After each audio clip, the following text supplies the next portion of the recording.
I am continuing my reading. What I'm doing in this series is to read through the entire standard works of the Church of Jesus Christ of Latter-day Saints. This consists of the Bible, the Book of Mormon, the Doctrine and Covenants, and the Pearl of Great Price.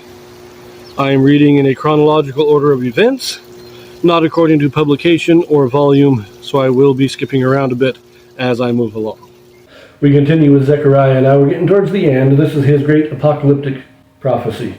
Been talking a lot about the coming of Christ, both the first and second coming, scattering of Israel, and all that good stuff. It's all in here. Now we go to chapter 13. The Jews shall gain forgiveness at the second coming. They shall ask Jesus, what are these wounds in thine hands? The remnant tried and refined shall be his people. In that day there shall be a fountain In that day there shall be a fountain opened in the house of David and to the inhabitants of Jerusalem. In that day there shall be a fountain opened to the house of David, and to the inhabitants of Jerusalem for sin and for uncleanness. And it shall come to pass in that day, saith the Lord of hosts, that I will cut off the names of the idols out of the land, and they shall no more be remembered. And also I will cause the prophets and the unclean spirit to pass out of the land. And it shall come to pass that when any shall yet prophesy, then his father and his mother that beget him shall say unto him, Thou shalt not live. For thou speakest lies in the name of the Lord, and his father and his mother that begat him shall thrust him through when he prophesieth. And it shall come to pass in that day that the prophets shall be ashamed, every one of his vision, when he hath prophesied. Neither shall they wear a rough garment to deceive. But he shall say, I am no prophet, I am an husbandman. For man taught me to keep cattle from my youth. And one shall say unto him, What are these wounds in thine hands? Then he shall answer, Those with which I was wounded in the house of my friends.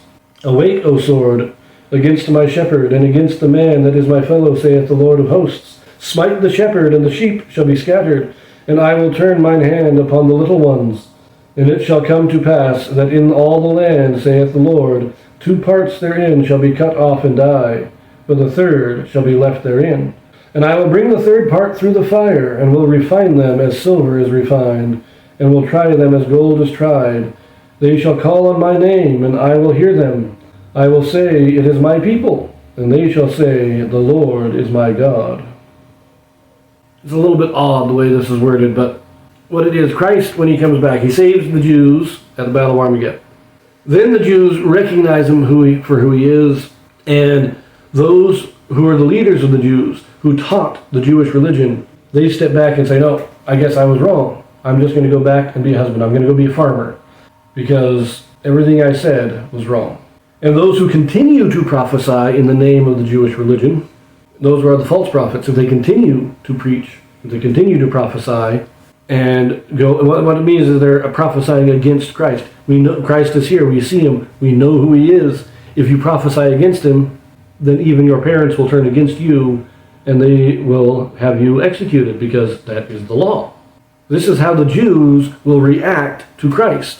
They recognize him, and those who are faithful will forget all old teachings of the Jews. And they will, anyone who is a Jewish leader who taught against Christ, but who is recognizing Christ, will put away his, and say, No, I'm not worthy to teach anymore because I was so wrong.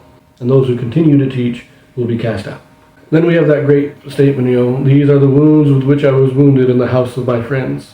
See, they'll recognize Christ when he comes as the Messiah, but this is when they actually recognize him as Jesus of Nazareth. These are the wounds with which I was wounded in the house of my friends. And at that point then we have it say, 2/3 of all people are destroyed. That's the wicked.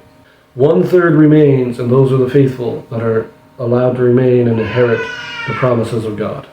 We've got 1 chapter left in Zechariah, so we're going to read that next, and then we are going to finish out Ezra chapter 6. And we'll see how it goes from there, so see you in the next one.